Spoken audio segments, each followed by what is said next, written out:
From the library of the New York Stock Exchange at the corner of Wall and Broad Streets in New York City, you're inside the Ice House, our podcast from Intercontinental Exchange on markets, leadership, and vision in global business. The dream drivers that have made the NYSE an indispensable institution of global growth for over 225 years. Each week, we feature stories of those who hatch plans, create jobs, and harness the engine of capitalism. Right here, right now at the NYSE and at ICE's exchanges and clearinghouses around the world. And now welcome inside the Ice House.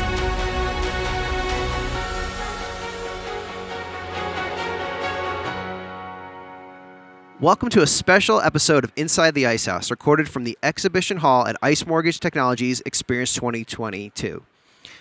Thousands from the industry have gathered for a packed schedule of training and sessions on Encompass and other products, advice from industry experts, and to hear from thought leaders like ICE's own Jeff Sprecher, soccer legend Abby Wambach, and many, many more. The conference was also the first time that ICE's new branding under Make the Connection was revealed to clients. Listeners will recall that our last episode with McLaren Racing CEO Zach Brown was the first of a special series that goes behind the scenes of ICE's national advertising campaign, Make the Connection. Over the course of the next weeks, we'll share those conversations of everyone who participated in the making of that spot, playing on major channels and viewable on ICE.com. This year's experience was also the first to be in person since Ellie Mae became ICE Mortgage Technology. Our guest today, Joe Tyrrell, is the maestro of this gathering and was the guest on this podcast back on episode 211. In his first appearance just a year ago, Joe shared his vision for the future of mortgages and how the combination of Ellie Mae, MERS, and Simplifile under the banner of ICE Mortgage Technology would unlock that potential. Joe returns to give us the inside scoop of the buzz around the conference, the latest from ICE Mortgage Technology, and how the sector is striving to meet the needs of borrowers. Our conversation will be right after this.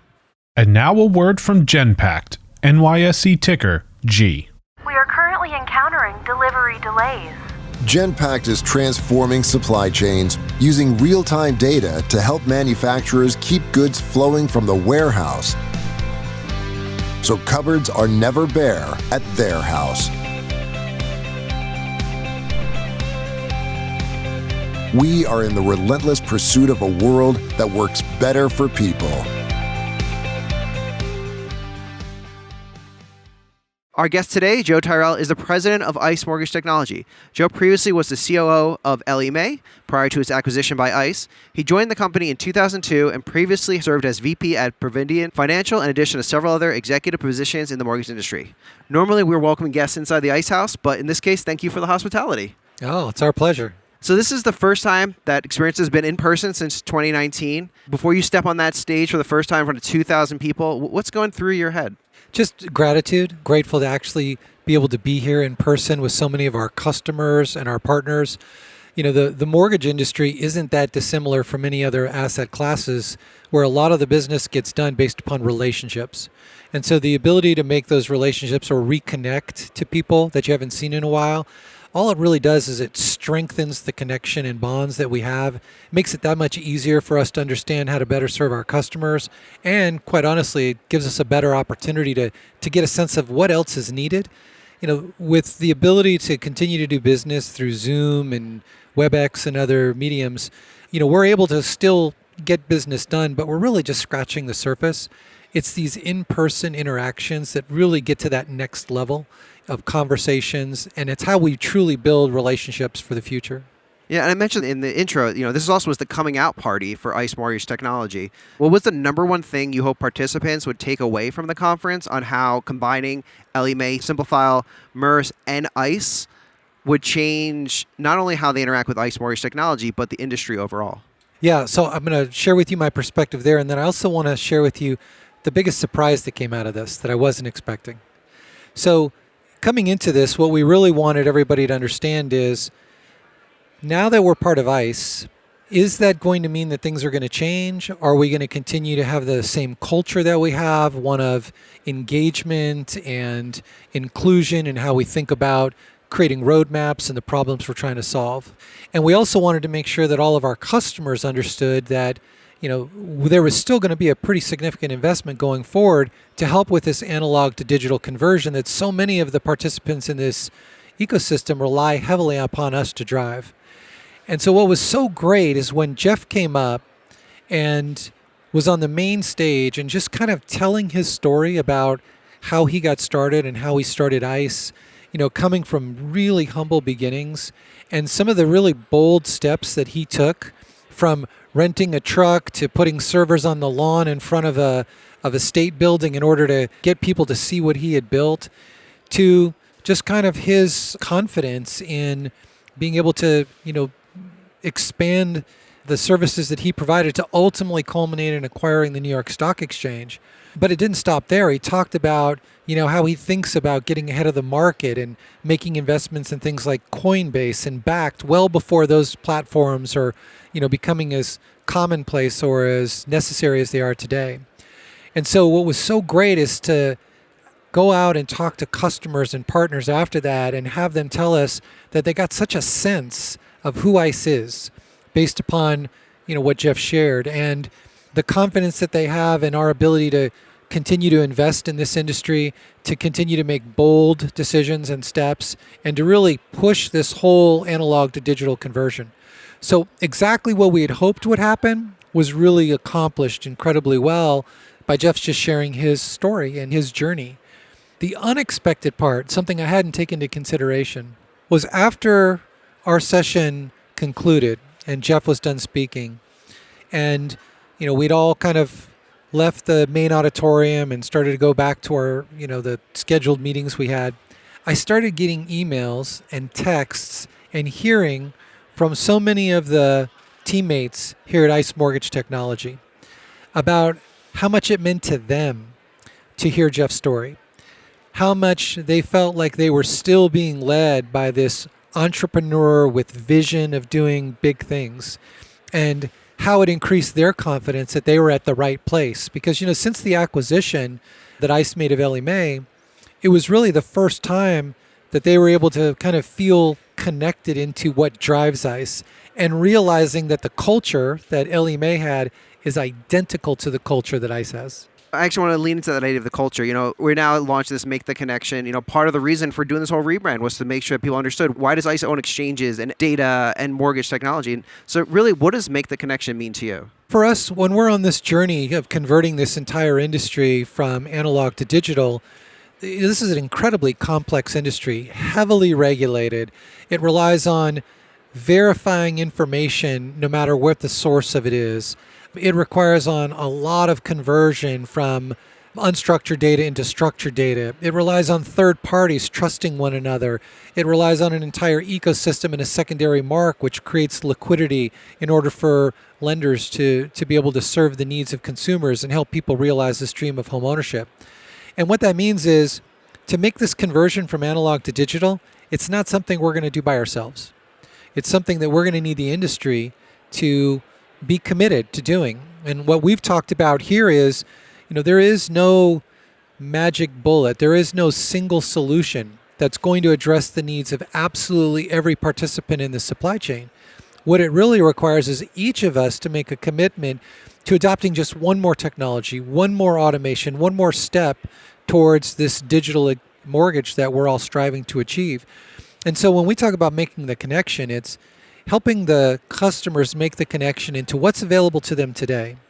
It's helping make the connection between them and partners who might be able to provide just one more solution that they can now offer, either to help their process go faster and more digital, or to help them engage just one more consumer to be able to accomplish their dream of home ownership. And so for us, Make the Connection isn't really a slogan. It's really what defines our culture. We're an open technology platform, so we're inviting people to come and build on top of it to help us solve the problems that we know that our customers face every day. And speaking of inviting, you invited 2,000 of your closest customers and clients to this event. I've been embedded with your team since the Executive Summit kind of really kicked off Sunday afternoon. When does the planning start? I mean, you've had a 3-year ramp up to this one, but Experience 2023 is less than a year away at this point. So we will start the planning for Experience 2023 next week. And it starts with doing a retrospective on how Experience 2022 went. What was really good? What did we hear of feedback from the participants? How can we, make it an even better experience for all of our customers and partners next year? So, we are very self-reflective as an organization, and we're constantly challenging one another to get better. And so we want to start while it's fresh in our minds, while we can think of, here's the one or two things that I'd like to do differently, or here's 3 or 4 ideas that we got from customers, or here's how we can better engage from a UX perspective, or allow more partners to participate. So yeah, we'll get started on next year, literally next week. Have you gotten anything yet that is going to be, top of that agenda next week from either one of your customers you've talked to or one of the booths surrounding us literally as we're speaking right now? Yeah, if I could sum it up in one word, the feedback that we've gotten from everyone, whether it be partners or customers, media, the one word is more. They want more of this. Now, some of that I suspect has just been a longing for the ability to make those connections coming out of the pandemic. But, there's a palpable electricity that you feel when you're here. You've probably experienced as you've talked to some of our customers, like we're not just a vendor. For lenders that use our technology, we are their most trusted business partner. If you come in the morning and our technology doesn't work, you're sending 500 people home at 11 o'clock in the morning. So it's mission critical. And so they want to consume more from us. They want to learn more about what we're doing. They want us to be able to include more people, more solutions that we can introduce them to. They want to bring more people with them. One CEO that I spoke with said, she brought 12 people to this year's experience. Her intention is to bring 35 next year, and she's going to make it an incentive within her company. Her top performers, whoever qualifies as a top performer, will automatically be allowed to attend experience next year. So more is going to be the key driving factor for us going forward. More is always welcome. You mentioned sending people home because the system's not working, but we're coming off of 2 years where everyone was sent home, or in some cases to their parents' home. You were speaking a little bit earlier in experience about some of the findings from the 2021 survey of the Gen Z and millennial customers, but you actually had a very personal experience in your home. What insights did you get from when your daughter Hannah sat you down and explained to you what her plan was for housing post-pandemic? It was really interesting because, the story I told was about my 24-year-old daughter, Hannah, who's, of all my 4 daughters, she's got the most independent spirit of all of them. She was the one that absolutely could not wait to get out of the house as soon as she could. And so she had a really successful career. She was living on her own, and then the pandemic hit. And as an esthetician, her entire industry went away literally overnight. When you're dealing with social distancing and wearing a mask, you're not visiting a dermatologist or an esthetician. And so she was faced with the reality of, needing to figure out how she was going to continue to live going forward. And so she kind of came back and said, I think I need to move home. And I could tell that when we had that initial conversation, she felt defeated. She felt as if she had failed. And the reality is this has happened to a lot of people who were impacted by the pandemic. But now that it's been 2 years, we've kind of come full circle because now, she's back in her career. She's doing incredibly well. She has the means to now move out. But to her credit, what she's realized through this pandemic is that the next time she moves out, she wants to do it with some purpose behind it. And the purpose is she wants to do it to actually build equity and build wealth. She wants to own a home. So that was incredibly surprising to me, and not because I underestimate her ability to understand these things. It's just we hadn't talked about it. But she had seen that this was something that she wanted to make sure going forward she did again. What was even more surprising is when she told us that she wanted to wait not only to have enough to be able to buy a home, but she wanted to be able to buy a home near where my wife and I live. And that was the other really interesting thing that came both out of my conversation with her, but also the data from the survey that we did. I expected when she got back out on her own, she'd again want to be as far away from us as she could. Not that we're bad parents, but just that, you want that feeling of independence. And it was actually just the opposite. She recognized and realized the importance that family has had in helping her get through this pandemic. When we look at the data from the survey, we found the same information. When we looked at, the 1,000 Gen Zers that had recently purchased a home in the last 2 years, and we asked them, what was your driving factor of buying a home during a pandemic? We expected a lot of them would talk about the low interest rates that have been in existence for the last 2 years. And certainly there was, 26% of them said, yeah, it was the interest rates. But it was not even close to the number one reason. The number one reason that Gen Zers and millennials bought a home during the pandemic at 53% is because they wanted to be closer to family.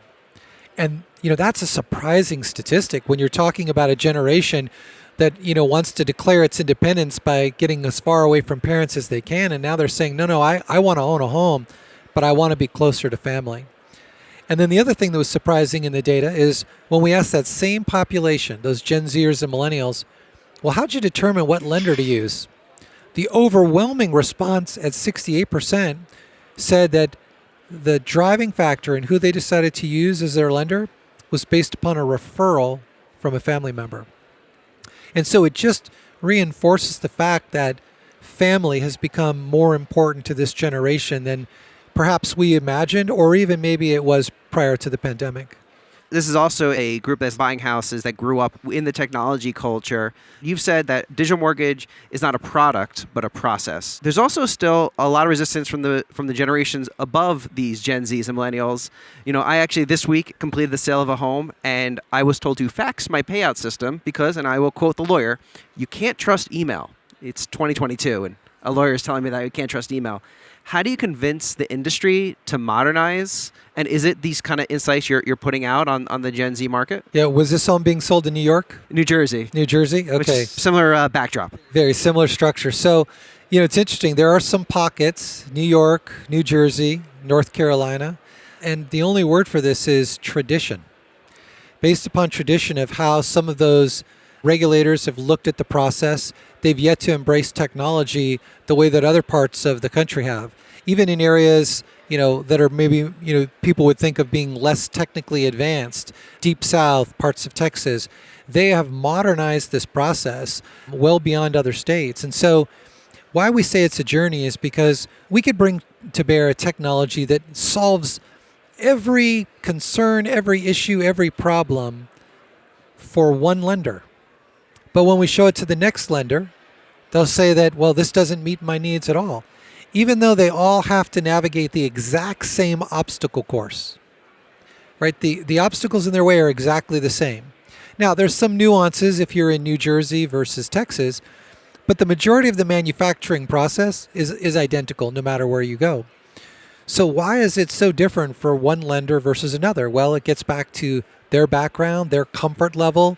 There is risk associated with originating a loan, especially when you're talking about an asset class that depends heavily on being able to sell that asset into the secondary market to create liquidity in order to make the next loan. And so when we talk about the digital mortgages in a product, it's 6,500 different products because there's 6,500 different lenders. So the way we approach it is let's build a framework, a flexible framework with an open platform that allows both the lender to build on top of it through a full suite of APIs that we provide, but also partners and independent software vendors to also be able to consume our APIs so that they can build solutions on it. That way we drive change as an industry, not as one entity trying to convince everybody that our way is the right way. We allow each person to find their own personal digital mortgage journey, but all using the framework and technology that we provide. ICE Mortgage Technology from Ellie Mae, from ICE, has two things at its core, technology and customer service. You just touched on sort of that individual experience. How does the company use AI and automation to really create that individual journey through the process for not just each of your 6,500 lenders, but their end customers? When we've talked in the past about what does ICE differentiate itself with in terms of other technology providers in the mortgage space, one of the things that's always been the hallmark for us is how we handle compliance and regulations. This is an industry where you have to navigate county requirements, city, state, federal, agency requirements, depending upon who you sell loans to in the secondary market, individual correspondent investor requirements, which makes it incredibly difficult for lenders to think about innovation when in any given week there might be a change introduced with 5-day notice of when it's effective. And so what we've made really as kind of a foundation and core to what we do is focusing on building technology that can always be compatible to the changing landscape from a regulatory perspective. That way, lenders don't have to worry about the heavy lifting of staying compliant. They can rely upon us to do that. Well, now we're entering this environment where machine learning, artificial intelligence, and automation is really ready to drive the next wave of innovation in our industry and really accelerate that analog to digital journey. But there's this apprehension that the lenders have for a couple of reasons. One of the things that we talk about all the time when we implement Encompass in a lender that's never had it, and they tell us, well, we want you to take our system and we want you to do this process, is we tell them all the time, and we have to be very candid about this, we have identified some flaws or what we feel are flaws in their process. And our fear and what we've come to experience is the only thing worse than a bad process is an automated bad process. And so we have to help build their confidence that allow the automation to do the things, and we'll show you where you can have a high level of confidence that it's being done correctly. When you start talking about machine learning and artificial intelligence and an algorithm-driven process, you always run the risk of, am I ingesting data or weighting data too heavily to the point where it's going to create unintended bias? Especially now where we're in an environment where inclusion is so important. You have millions of Americans that want to participate in home ownership. We talked about, just look at the rental community. There's 44.1 million renters in the United States. 72% of them have said home ownership is their primary goal. So you're talking about 33.1 million people that are really driven towards home ownership. But when you look closer at the data, you find that almost half of those are considered as underserved communities, which means it could be that it's because of their socioeconomic situation. It could be because they're either Black or Hispanic. It could be a number of factors. So how do you make sure, if you're going to use automation and technology, that there's no unintended bias and people aren't, being left on the outside looking in? And that's where everything that we do from an automation perspective, we design, we build, and we validate under a very structured and comprehensive governance process to make sure that we're documenting things, we're checking the outcomes, we're ensuring that how we're presenting it isn't going to create any of that unintended bias. Now, at the end of the day, we hand the technology over to the lender, and everything we do gives the lender the ability to configure. But we also help them understand through snapshotting and other technological approaches of here's what I was doing and here's what I've now changed it to be, and I can compare my results. So we have to be very thoughtful. There's a lot of companies out there that talk about AI and machine learning, but don't think about it in the comprehensive way that we do, and that's because of the DNA we have of making sure our lenders are all going to be able to go as fast as they want to while we keep them on the right path. As fast as they want to, but also as fast as their customers want to. Absolutely. And to dip back into the Tyrrell research, we started with Hannah. I want to go to a different one of your daughters. You were talking about an insight you learned in your house where you found out that in 2022, the amount of time it takes someone to watch the movie How to Lose a Guy in 10 Days is how quickly a relationship can evolve. How does the speed of this generation impact what you want to do with mortgages? Yeah, it's really all around expectations. And it doesn't matter whether you're responsible for providing technology to drive the mortgage industry, or you've got a consumer application, or you're in some other asset class. The reality is there's a next generation of consumers, a next generation of investors, a next generation of homeowners. And so understanding their expectations is going to be really important to meeting their expectations. And this experience I had with my daughter where somebody hadn't responded to her after a couple of hours through a text message, and she jumped to a conclusion of what that would mean, actually gave me really good insight about the importance of speed of response. I see this with one of my other daughters where she's working full time. She has a very busy day. When she happens to have 5 minutes, to catch her breath, she goes on the fam chat and she says something funny that happened in her day. And if myself or my wife or one of her sisters doesn't respond back in 5 minutes, then we see her with another post going, is anyone there? Does nobody care? And again, while I might think, boy, that's crazy to expect responses that quickly, just think about what we've gone through in the pandemic. As so many of us were working from home, we found ourselves kind of falling into this always-on mentality, right? Where it used to be that you'd end your workday, you'd get in the car, you'd drive home, and then you'd start the second half of your day, or really the second half of your life. And so we were good at compartmentalizing work, from life, and we strove to have a balance. For the last 2 years, there's been no balance. There's been a blending of working and living because we're doing both in the same place. And so what happens now is at 9:30 at night, you're standing in the kitchen and you hear, a ping from Slack that you got a message, or you hear the notification from Teams that someone sent you a message. And what do? We walk into the other room to see who's trying to get a hold of us. And then we feel compelled to respond at 9:30 at night. When we do that, not only are we conditioning ourselves that, we have to be always on, but now we have those same expectations of everyone else. So when you send someone else a message at 9:30 at night and they don't respond to you till the next day, you're suddenly offended, or they're not as good of a teammate as you would expect them to be. So this is the reality coming out of the pandemic. It's both a new perspective on expectations from a social viewpoint, but also from a business viewpoint. And so what that had taught me is that we need to be prepared to go faster, because the expectations of this next generation is, when I'm looking for an answer, I expect to get that answer very quickly. And if I don't get it from you, I'll assume that means you don't care, and I'll open up a browser and find it from someone else. Increasing the speed also takes a lot of inherent risk and hedging off the table. If the dream of going from 45 days of closing to a week, what impact does that have on the financial infrastructure that goes around just an individual getting their mortgage? And how does that drop a lot of the risks that right now lenders and others are taking on? Yeah, it was a fantastic point that Jeff made. If you think about the number one concern for a lender, aside from the risk of having to buy back a loan, which they're not really built for, right? They're built for selling a loan, getting the liquidity to make the next. So if they ever have to buy back a loan and hold it on their books, it eats up a lot of their kind of capital reserves that they're holding onto. But when we are all focused on going faster, it requires all of us to make sure that the technology that we're building has got really good guardrails in it, so that people can go as fast as they want, but they don't have to worry about sliding off the road. The guardrails will be there to keep them. So if you can take that away, then what's the second biggest risk that lenders have? It's fallout rate.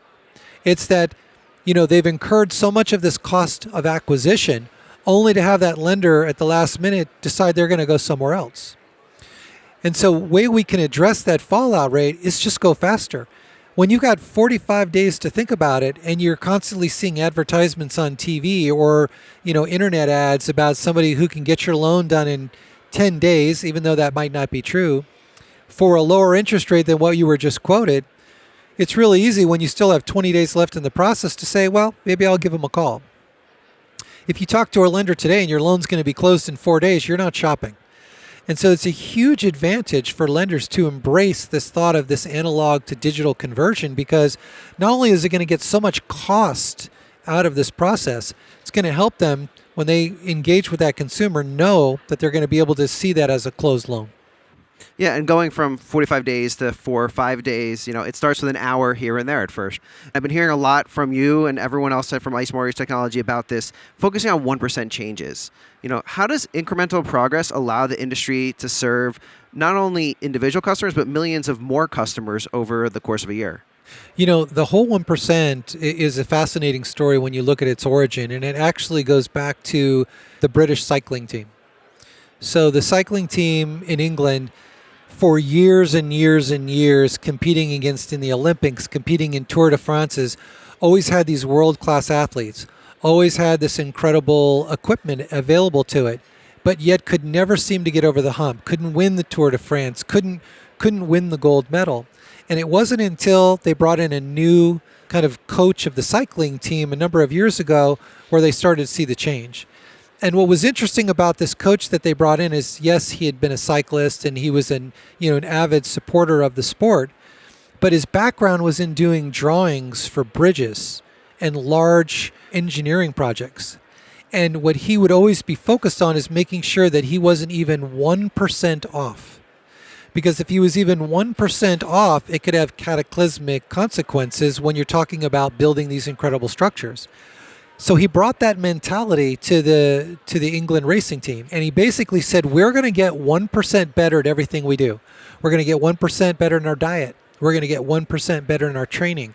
He's going to get 1% better as a coach. And when they as a team made that commitment, That's when they went from, never rans to perennial winners of the Tour de France, to perennial winners of the Olympics. And it's the opportunity that we have in our industry is to take that same approach. There is no one solution that's going to solve all these problems, whether that's how we serve those underserved markets or how we make this journey to the digital mortgage. And so really what it is, it's incumbent upon everybody in this ecosystem to commit to getting at least 1% better every day. So eClose is a perfect example. When we introduced the eClose, we could have waited until we had absolutely every aspect of what anybody could ever want done. But that's not really going to help progress the industry, and it's going to basically withhold a better experience for a large percentage of consumers. So we focused on the hybrid. Then we moved to eNote. Now we moved to RON video storage. And it's really, this isn't a story specific to mortgage. This is in any asset class. This is any technology company. Focusing on introducing incremental innovation, incremental progress. That's how we go from 45 days down to 5. We do it 1%, 1 day at a time, keep shortening that path until one day we're going to look up and go, we're at 5 days.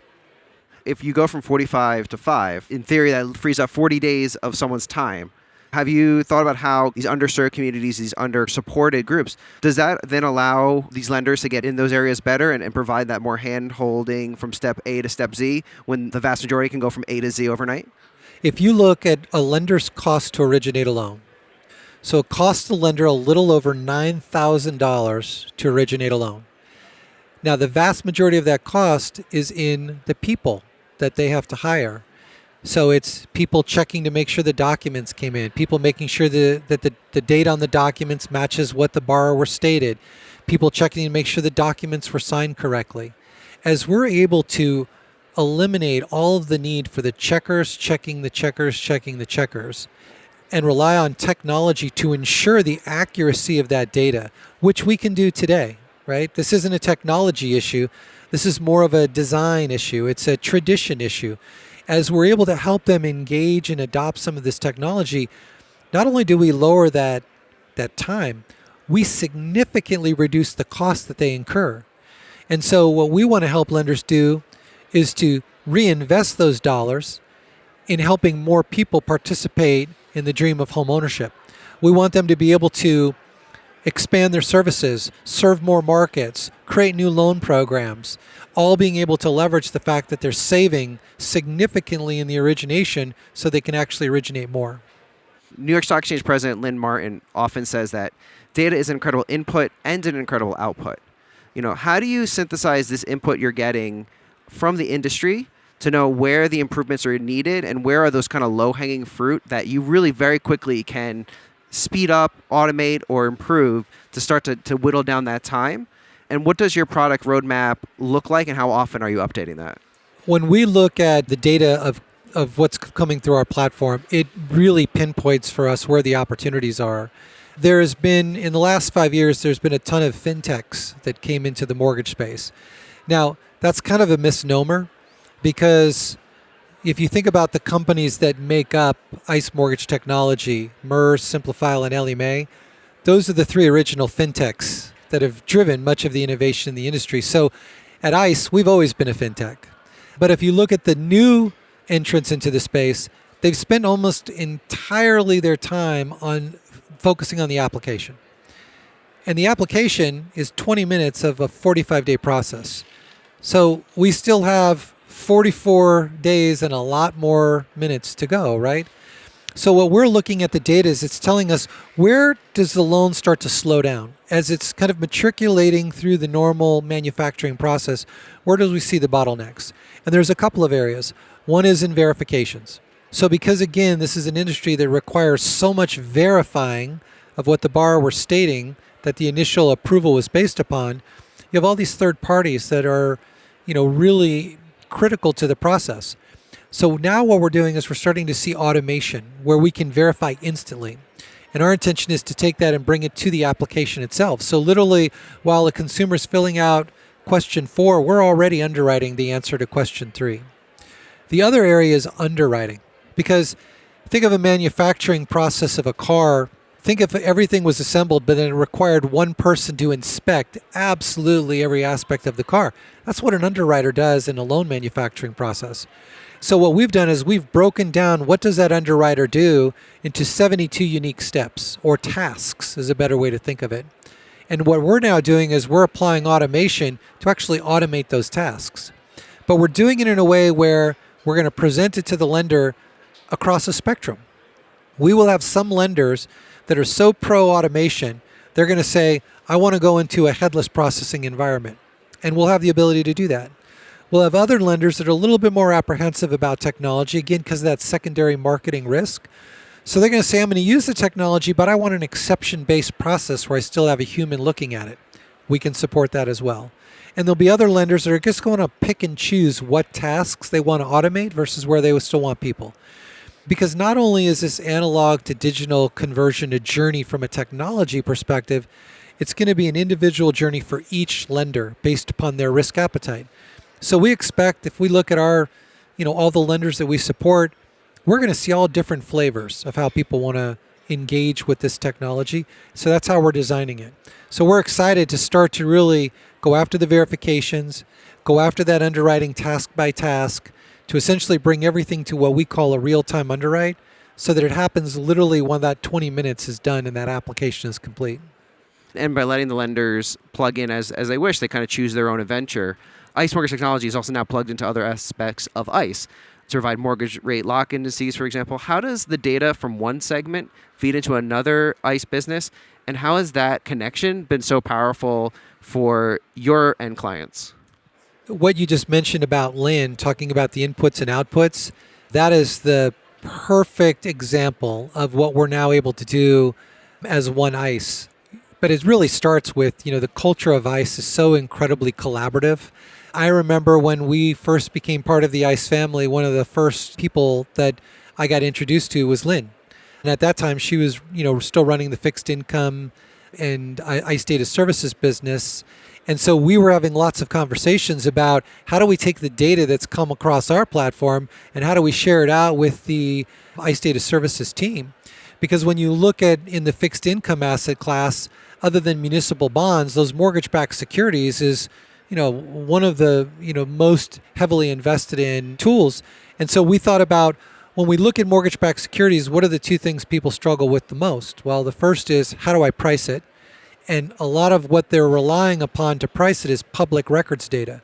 Well, that data in some cases can be 6 months older than the data we have on our platform right now.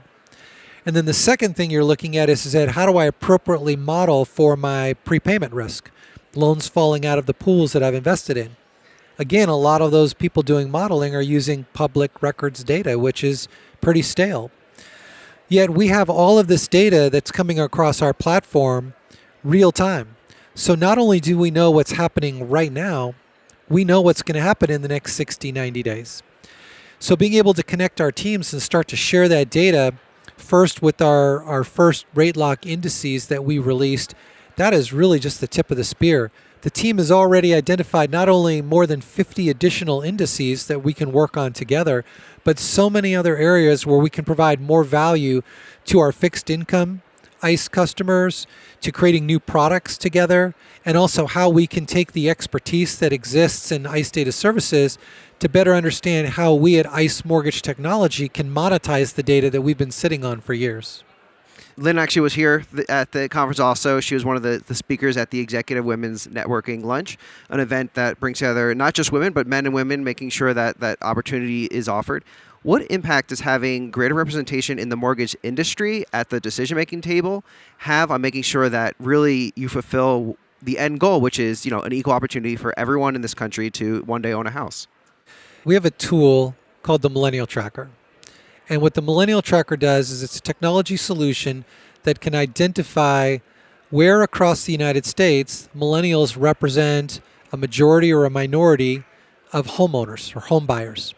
And we have the ability to go in down to a census tract level, and we can then break that census tract down by a number of different demographics. And what's interesting is I was in the tool a couple of months ago, and I was just randomly clicking on a couple of different locations. And I found in Texas, this city in Texas, And an interesting statistic jumped out at me as I looked at it. It showed me in a 2-month period I just randomly picked up that the highest percentage of millennials purchasing a home in that metropolitan statistical area, that MSA, were single female millennials. Now, if you think about that for a second, how would you know how to market to that demographic? How would you know that that was even existing in that location? And the answer is you wouldn't. And so there's lenders marketing that area that are still sending postcards with pictures of a Caucasian family standing in front of a for sale sign. Here's the other interesting thing about that statistic. Those single female borrowers were predominantly Asian. So that marketing that you're going to send is not going to resonate with what's actually happening in that marketplace. So diversity of opinion, diversity of planning, diversity of design, that's how you make sure that you can help everybody participate in home ownership. That's how you can make sure that the technology that you're producing is flexible enough to meet the needs of how everybody wants to actually deploy it. So what's interesting about the statistics at ICE Mortgage Technology is when you look at diversity for a technology company, specifically in Silicon Valley, and if you just look at gender diversity for a second, in Silicon Valley, technology companies tend to be represented by women in 32% of the employee base. At ICE Mortgage Technology, it's 47%. And so we are consciously looking to ensure when we have a voice that's determining what we do next, it's got to be a diverse voice. It's got to represent the needs of all of the people that we're trying to serve. How that then turns into changes in the roadmap, we have some things that are somewhat immovable in our roadmap because they're being dictated by compliance or regulatory changes that we need to ensure that are being accommodated in the roadmap to keep our customers compliant. But the remaining capacity, we set out at the beginning of the year with a set of priorities, driven by business goals, driven by feedback from our customers, input from our partners. But we are always willing to change those priorities if we think it's in the best interest of our customers, if it's in the best interest of our business needs. So we remain constantly flexible because we never know what's going to get thrown at us from a regulatory perspective. But we also have to be nimble enough to know if the market changes, we got to be able to skate to where the puck's going to be, not to skate where it is today, only to find out that now we're behind. How do you make sure you always stay ahead of the puck? You mentioned regulation a few times. The head of the Mortgage Broker Association was on stage this morning talking about really how fluid Washington is. So what do you need to do to make sure that while you're making sure that regulation is protecting the end user, and as you mentioned, making sure there's no unintended consequences, also isn't slowing process down for the sake of process? Before becoming part of the ICE family, we'd always had really good relationships with folks in Washington to give us some insight of what was coming next. That has just been exponentially improved now that we're part of ICE. The resources that we now have available to us that can give us real insight into what's happening helps us to be much better prepared when we start doing roadmap planning. So that's been a huge bonus for us. But what it really comes down to is we've got to be talking to our users every single day. When we talk to our users, when we engage our partners, what we're really trying to avoid is blind spots. And that's really what puts you behind, is when you hadn't contemplated what could happen. And so we are, absolutely just vigilant about talking to customers every day. And so at any point in the day, someone in our company somewhere is talking to our customers. We're either soliciting feedback on what went well. We're doing a retrospective on what didn't go well. We're talking about our releases. We're asking how our communication is. We're asking about what's important to them from, the roadmap 2 years from now. We're reviewing our priorities with them to make sure that, we're hitting the mark. But then we're also going and having those same conversations with partners. And some of those partners, we operate off of a term called co-opetition. Some of those partners actually offer products similar to what we offer. But you have to realize when you're going to support this broad, essentially this entire industry, your customers are going to demand choice. So we do it in a way where we have a flexible enough technology that we can allow everybody to participate. Our business model actually incorporates that co-opetition into it. So if our customer is going to use someone else's technology, there's a financial benefit for us doing that because we have a relationship with that partner. But those partners sometimes might see things that we don't. And so we're constantly engaging everybody in this ecosystem, everybody who plays a part in the supply chain, to make sure we have no blind spots. So as we wrap up, we're just a few hours before the end of Experience 2022. What do you hope is top of mind for every single attendee that came and hope that they take home to their offices as they get back to work tomorrow? It's really about how can they each get 1% better? How can they help one more family own a home? How can they deploy one more technology, solve just one task in that underwriting process, deploy one more solution that will help them provide a better experience to that next generation of home buyer and improve the speed and the experience in the process for everybody that's involved. It's a great thing to end on. Improve the experience for everyone. Thank you, Joe, so much for joining us inside the Ice House. Thank you for having me. That's our conversation for this week. Our guest was Joe Tyrrell, president of ICE Mortgage Technology.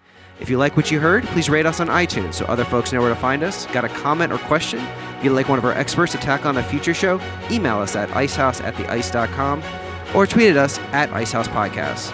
Our show is produced by Stefan Capril's production assistants from Ken Abel and Ian Wolf.